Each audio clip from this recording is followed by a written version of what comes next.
नमस्कार, 20 मिनट 20 खबर में आपका बहुत बहुत स्वागत है। आपके साथ मैं हूं स्वप्निल। अगले 20 मिनट में आपको राजस्थान की 20 अहम खबरों से रूबरू कराएंगे। तो शुरू करते हैं 20 मिनट में 20 खबरों का सिलसिला। कल का गुमनाम गेस्ट हाउस आज हिट है। हर आने जाने वाले की निगाह एक बार जरूर इस गेस्ट हाउस पर उठी ही जा रही है। यूँ समझिए कि इसे देखने का लोग कोई रोक नहीं पा रहा। दरअसल अलवर शहर में पुलिस कंट्रोल रूम के पास इस गेस्ट हाउस में एक हेड कांस्टेबल धन सिंह अपनी महिला मित्र के साथ संदिग्ध अवस्था में धरा गया, जिसके बाद इस गेस्ट हाउस की चौतरफा चर्चा होने लगी। कोतवाली थाना पुलिस ने अपनी साख बचाने के लिए आरोपी कांस्टेबल को गिरफ्तार कर लिया है। हेड कांस्टेबल भिवाड़ी में तैनात है। पुलिस ने हेड कांस्टेबल के साथ मौजूद महिला को उसके परिजनों के हवाले कर दिया। मिली जानकारी के मुताबिक पुलिस ने हेड कांस्टेबल और 2 होटल संचालकों सहित 3 लोगों को गिरफ्तार किया है। बाद कमरा नंबर 202 बड़ी मुश्किल से खुलवाया तो अंदर एक शख्स और एक महिला एक रूम में थे, जिनसे पूछताछ की तो शख्स ने अपना नाम धन सिंह हेड कांस्टेबल बताया और भिवाड़ी में तैनात होना बताया। भरतपुर के बयाना थाना क्षेत्र के गांव में नाबालिग से दुष्कर्म का मामला सामने आया है। 13 साल की नाबालिग के साथ गांव के ही एक आरोपी व्यक्ति ने दुष्कर्म की घटना को अंजाम दिया। दुष्कर्मी 4 बच्चों का पिता है। घटना से आहत नाबालिग ने ट्रेन से कटकर आत्महत्या करने का प्रयास किया। नाबालिग के पिता ने रविवार शाम पुलिस में मामला दर्ज कराकर बताया कि वारदात में आरोपी के भाई ने भी सहयोग किया। आरोपी 4 बच्चों का पिता है। दुष्कर्म के बाद आरोपी नाबालिग को अपने घर ले गया, जहां आरोपी और उसके माता पिता ने घटना के बारे में किसी को नहीं बताने के लिए नाबालिग पर दबाव भी डाला। पिता ने बताया कि घटना से आहत नाबालिग ने ट्रेन से कटकर अपनी जिंदगी समाप्त करने की कोशिश की। रास्ते में बेटी को तलाश करते पिता को बेटी मिली। उसने पिता को आप बीती बताई। घटना को लेकर पुलिस ने मामला दर्ज कर अनुसंधान शुरू कर दिया है। इसके संबंध में प्रकरण पंजीबद्ध किया गया है। मेडिकल बोर्ड से उसका परीक्षण करवाया गया है। पीड़िता के बयान लेखबद्ध किए गए हैं। पीड़िता के माता पिता के बयान लेखबद्ध किए गए हैं। अस्पताल के बिस्तर पर दर्द से कराहते घायल और घायलों की गिनती करती पुलिस। तस्वीरें बाड़मेर की हैं, जहां गुड़ीसर गांव में रविवार शाम जमीन विवाद को लेकर 2 गुट आमने सामने हो गए। दोनों ही गुटों में जमकर मारपीट हुई, जिसमें करीब 1 दर्जन से अधिक लोग गंभीर रूप से घायल हो गए। और तो और घायलों को लेने पहुंची एम्बुलेंस को भी आग के हवाले कर दिया गया। घटना की जानकारी मिलते ही ग्रामीण और सदर थाना पुलिस मौके पर पहुंची और घायलों को जिला अस्पताल में भर्ती कराया, जहां उनका इलाज चल रहा है। मिली जानकारी के अनुसार गुड़ीसर गांव में मदरसे के पास गौचर जमीन को लेकर पिछले लंबे समय से 2 पक्षों में विवाद चल रहा था, जिसको लेकर 2 दिन पहले प्रशासनिक अधिकारियों ने मौके पर जाकर सीमा ज्ञान कराया था। लेकिन रविवार शाम को उसी जमीन को लेकर 2 गुट उलझ गए और उसके बाद दोनों के बीच खूनी संघर्ष हो गया। इस दौरान एक पक्ष के लोगों ने एक एम्बुलेंस को भी आग के हवाले कर दिया।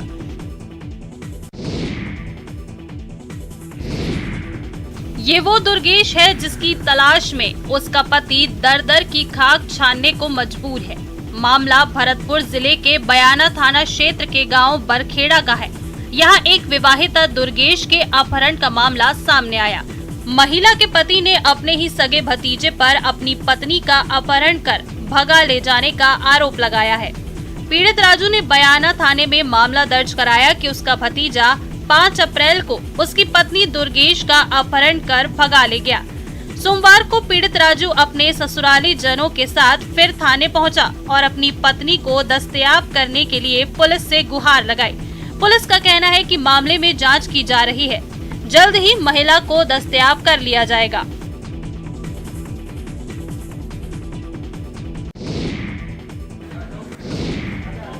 हनुमानगढ़ के नौहर के देईदास गांव में खेत से घर लौट रहे सरपंच पर घात लगाकर बैठे हमलावरों ने धारदार हथियार से हमला कर दिया, जिससे सरपंच गंभीर रूप से घायल हो गए।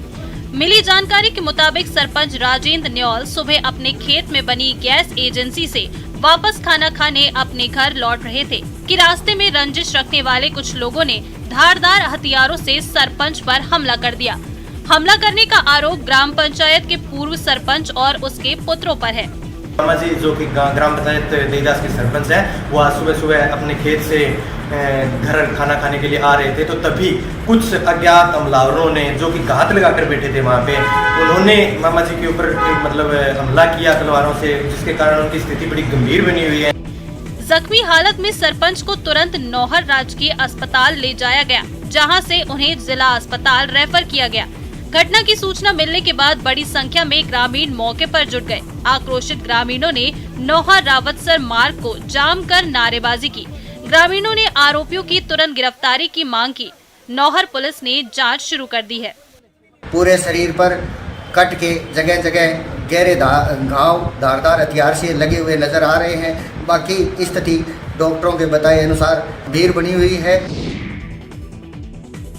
धौलपुर जिला कारागार में हत्या के मामले में विचाराधीन एक कैदी को दूसरे ने ब्लेड मारकर गंभीर रूप से घायल कर दिया। सोमवार सुबह कारागार में हुए हमले के बाद घायल बंदी को लेकर पुलिस जिला अस्पताल पहुंची। जेलर राम अवतार शर्मा से मिली जानकारी के मुताबिक धौलपुर जेल में बंद सोनू नाम के बंदी पर आगरा जिले के रहने वाले संजय नाम के बंदी ने नुकीली चीज से हमला कर दिया। जेल में झगड़े के बाद हुए हमले को लेकर कोतवाली थाने में तहरीर देकर मुकदमा दर्ज कराया गया है। घायल बंदी सोनू ने बताया कि रविवार शाम को बैरक में झाड़ू लगाने को लेकर उसका संजय नाम के बंदी से विवाद हो गया था। सोमवार सुबह जैसे ही वो बैरक से बाहर निकला, वैसे ही संजय ने उस पर ब्लेड से हमला कर दिया, जिसमें वो गंभीर रूप से घायल हो गया।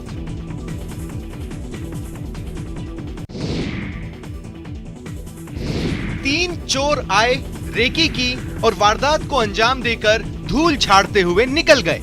अब पुलिस जांच का जुमला उछालकर अपना वजूद साबित करने की कोशिश में जुटी है। तस्वीरें कोटा की है।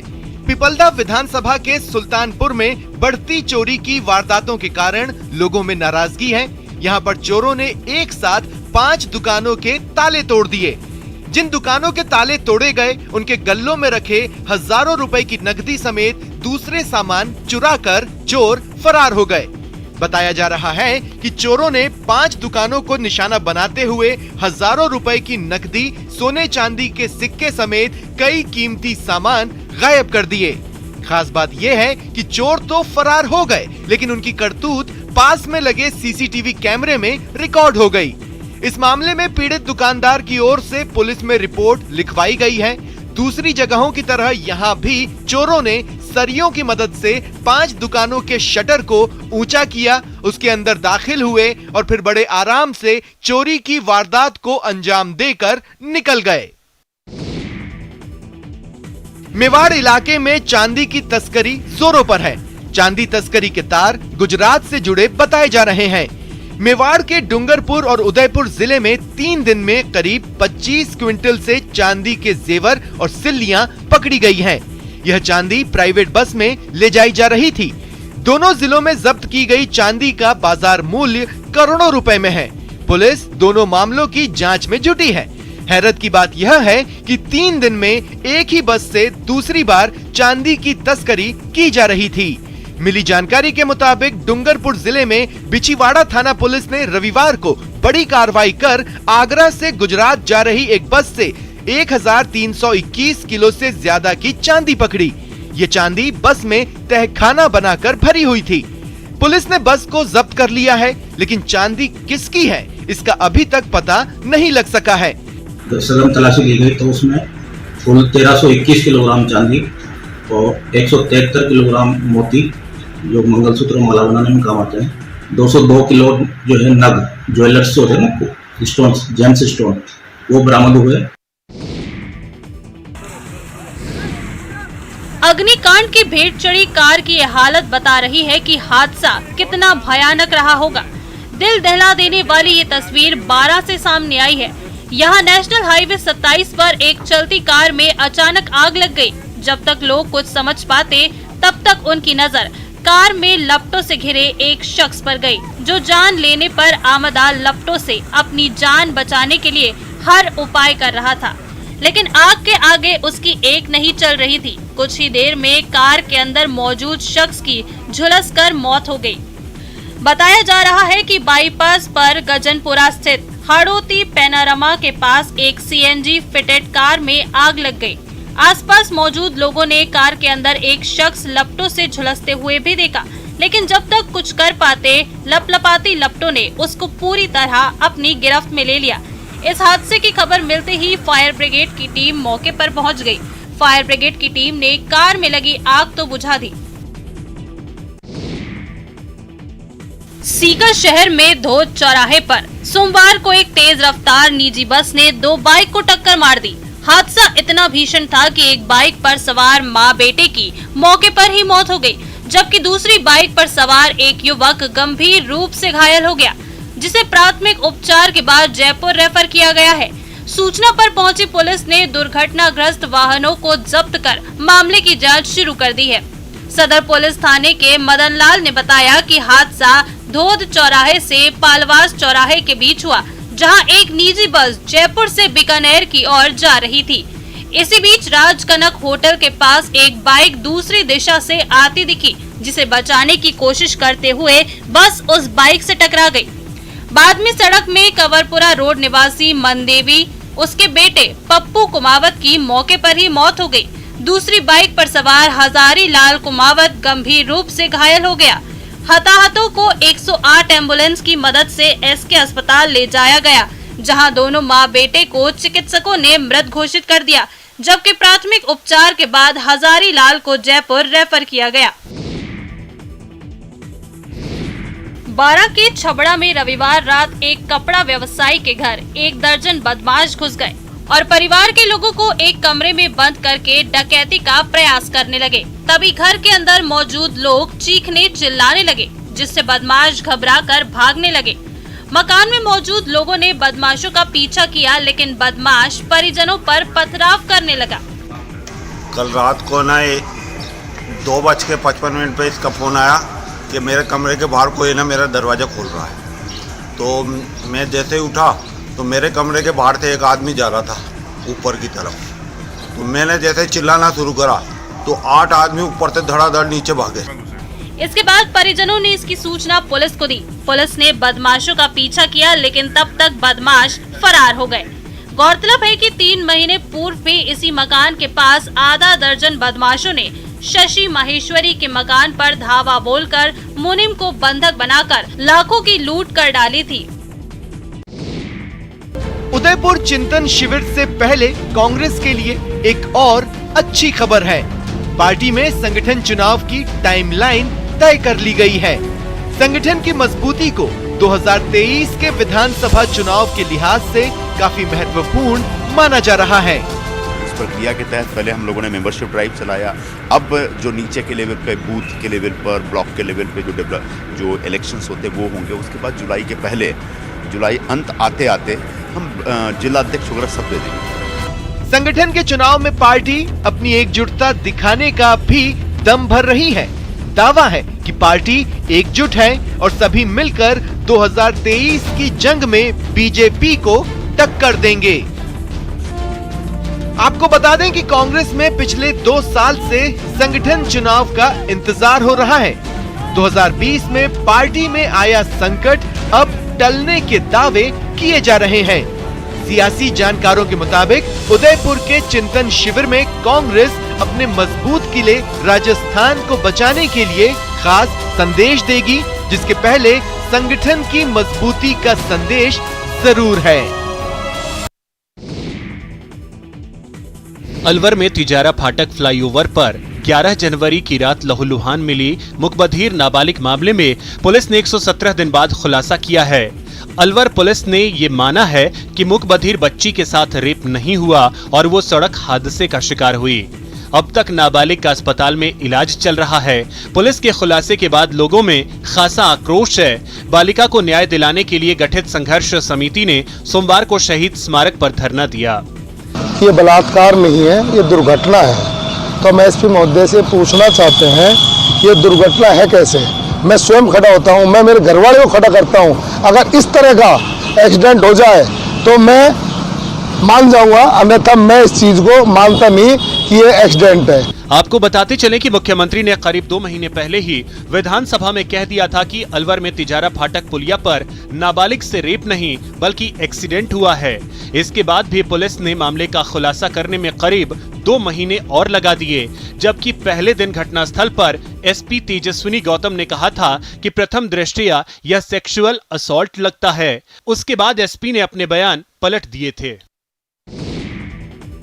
भीषण गर्मी में राजस्थान में बिजली संकट गहराता जा रहा है। कोयला संकट के बीच बिजली उत्पादन डिमांड की तुलना में कम होने लगा है। शहरी क्षेत्रों में कटौती बढ़ने के साथ ग्रामीण क्षेत्रों में 3 से 4 घंटे की अघोषित कटौती बढ़ गई है। इस बीच एक और परेशान करने वाली खबर आई है। प्रदेश में बिजली संकट और भीषण गर्मी के बीच श्रीगंगानगर के सूरतगढ़ थर्मल पावर प्लांट की 250 मेगावाट की 3 नंबर यूनिट से बिजली उत्पादन बंद हो गया। प्राप्त जानकारी के अनुसार 250 मेगावाट की 3 नंबर यूनिट में अचानक आई तकनीकी खराबी के चलते बिजली का उत्पादन बंद हो गया। थर्मल प्रशासन से मिली जानकारी के अनुसार 3 नंबर यूनिट में आई तकनीकी खराबी को दुरुस्त करने में करीब 2 से 3 दिन का समय लगेगा। तब तक थर्मल पावर प्लांट से बिजली का उत्पादन प्रभावित रहेगा। फिलहाल श्रीगंगानगर के सूरतगढ़ थर्मल पावर प्लांट की 250 मेगावाट की 5 इकाइयों से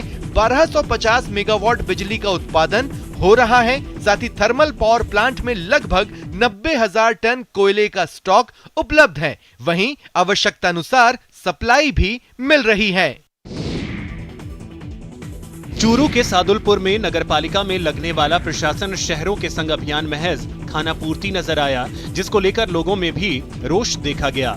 हालांकि 10 बजे के टाइम पर शुरू होने वाला कैंप जब 11 बजे तक शुरू नहीं हुआ तो लोगों ने अपना रोष प्रकट किया। वहीं अधिकारियों के लिए तामझाम लगे रहे, मगर कुर्सियां 11 बजे तक खाली पड़ी रहीं। ऐसे में लोगों ने कहा कि अंधेर नगरी चौपट राजा जैसा काम सादुलपुर नगरपालिका में देखने को मिल रहा है। 11 बजे तक एईओ कार्यालय में पंखे एसी चलती नजर आई, मगर खुद ईओ नहीं मिले। बड़े बड़े बैनर लगा रखे प्रशासन शहरों के संग अभियान, और ये इतना बड़ा बड़ा जो जनता के पैसे को जो खर्च करके ये मजमा लगाया है, अधिकारी के नाम पे यहाँ कोई नहीं है, कोई भी नहीं है। ऐसी प्रशासन की कोई व्यवस्था नहीं है, कोई यहाँ कोई अधिकारी नहीं है। क्या बोलेंगे इस पे? सब कुछ अंधेर नगरी चौपट राजा जैसा हो रहा है। क्या बोलेंगे? कोई भी कर्मचारी नहीं है, कोई अधिकारी नहीं है, कोई नहीं है वहाँ पर। ये पब्लिक आती है जाती है, इतनी दुखी हो रही है। सिरोही जिले के रेवदर तहसील में मनुहार के नाम पर खुलेआम नशा बांटा जा रहा है, जिससे युवा पीढ़ी नशे की आदी हो रही है। ऐसे महोत्सव में कई प्रशासनिक अधिकारी भी पहुंचते हैं, जिसके बाद प्रशासनिक अधिकारियों का खौफ लोगों में खत्म हो जाता है। सिरोही जिले के रेवदर तहसील में लोक समाज अशिक्षित होने से कई पुरानी परंपराओं का समाज से नाता जुड़ा हुआ है। धार्मिक अनुष्ठान और सामाजिक अनुष्ठान में खुलेआम डोडा गालने की परंपरा चली आ रही है, जिसके अंदर इस कुरीति को बंद करने के बजाय लोग खुद बढ़ावा दे रहे हैं। रेवदर और आसपास के जो ग्रामीण क्षेत्र है, उसमें लंबे समय से सामाजिक जो कार्यक्रम जो हो रहे हैं, जो आयोजन हो रहे हैं, उसमें देखा जा रहा है कि उन आयोजनों में जो पंच पटेल है, जो बड़े बुजुर्ग लोग हैं, वो डोडा गालते हुए नजर आते हैं और डोडा का भरपूर प्रचलन चल रहा है और डोडे का सेवन भी हो रहा है। यहाँ तक कि जो आज की युवा पीढ़ी है, वो भी इस नशे की गिरफ्त में बुरी तरह से फंस चुकी है। शादी न किसी नेता की है और न अभिनेता की। जी हाँ, वैसे तो आपने कई विवाह देखे होंगे, लेकिन राजसमंद जिले के रेल मगरा उपखंड के बामनिया कला गांव में एक अनूठा विवाह लोगों के बीच चर्चा और आकर्षण का केंद्र बना हुआ है। बामनिया कला गांव में गाय माता और नंदेश्वर महाराज का विवाह संपन्न हुआ। गौ माता की बारात बड़े धूमधाम से 4 भुजा गौशाला से 21 बैलगाड़ियों के साथ बड़े ही धूमधाम से शुरू हुई। बारात विभिन्न मार्गों से होती हुई सती माता प्रांगण पहुंची। डीजे की धुनों पर नाचते गाते ग्रामीण सती माता मंदिर पहुंचे, जहां बारातियों और दूल्हा बने नंदी का स्वागत सत्कार किया गया। दूल्हा बने नंदी महाराज को देखने के लिए हजारों की भीड़ उमड़ पड़ी। बारात में हजारों लोग शामिल हुए, जहां एक अकल्पनीय और अविश्वसनीय विवाह संपन्न हुआ। ग्रामीणों ने कन्यादान में सोने, चांदी और कई सामान दान किए। सैनिक कल्याण और होमगार्ड मंत्री राजेंद्र सिंह गुढ़ा एक बार फिर चर्चा में हैं, लेकिन इस बार अपने बयानों को लेकर नहीं, बल्कि अपने अलग अंदाज और सादगी के लिए। मंत्री जी का एक वीडियो इन दिनों सोशल मीडिया पर वायरल हो रहा है, जिसमें राजेंद्र सिंह गुढ़ा खुद हलवाइयों के साथ बैठकर पूड़ियां तलते नजर आ रहे हैं। यह वीडियो रविवार का बताया जा रहा है। रविवार को मंत्री राजेंद्र सिंह गुढ़ा पचलंगी गांव में एक लड़की की शादी में शामिल होने गए थे। वहां पर अचानक हलवाइयों ने मंत्री गुढ़ा को नमस्कार किया तो उनके हालचाल पूछने के लिए मंत्री उनके पास ही बैठ गए और बातों ही बातों में उनके साथ पूड़ियां भी तलने लगे। काफी देर तक बातचीत होती रही, तभी एक व्यक्ति ने इसका वीडियो बना लिया जो सोशल मीडिया पर जमकर वायरल हो रहा है। लोग मंत्री की सादगी की प्रशंसा करते नहीं थक रहे। इससे पहले भी राजेंद्र सिंह गुढ़ा कई बार सादगी और मानवता के मिसाल पेश कर चुके हैं। हाल ही में जब वे एक कार्यक्रम में जा रहे थे तो उन्होंने सुजानगढ़ के पास एक घायल की जान बचाई थी। कुदरत ने जिसे आवाज नहीं दी, उसकी जीत में बजी तालियों की गड़गड़ाहट आज पूरी दुनिया में सुनाई दे रही है। कोटा की गौरांशी शर्मा ने ब्राजील डेफ ओलंपिक में बैडमिंटन में गोल्ड मेडल जीतकर पूरी दुनिया में मरुधरा का मान बढ़ाया है। कोटा की यह बेटी गौरांशी जन्म से न बोल पाती है, न किसी की आवाज सुन पाती है। कुछ समय पहले तक गौरांशी के परिवार की दास्तां सुनकर हर कोई मायूस हो जाता था। गौरांशी का बोल और सुन नहीं पाना लोगों को भावुक कर देता था, लेकिन आज ब्राजील डेफ ओलंपिक में रची उसकी सफलता की कहानी लोगों को इंस्पायर कर रही है। ब्राजील से घर पहुंचने को लेकर कोटा जिला प्रशासन बेटी गौरांशी का बेसब्री से इंतजार कर रहा है।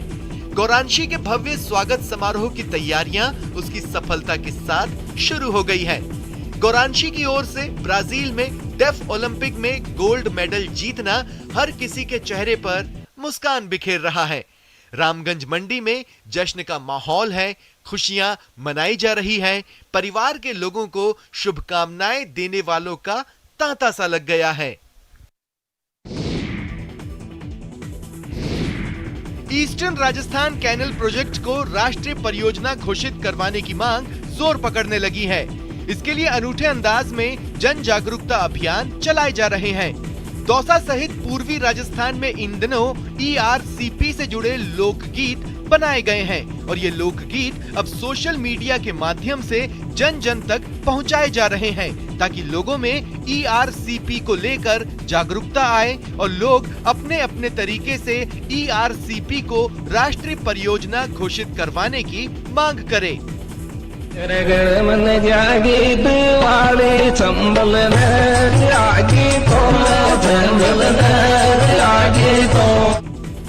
दौसा सहित आसपास के स्थानीय कलाकारों ने कई लोकगीत तैयार किए हैं, जिनमें इस प्रोजेक्ट का महत्व और राष्ट्रीय परियोजना घोषित होने के बाद होने वाले फायदे गिनवाए गए हैं।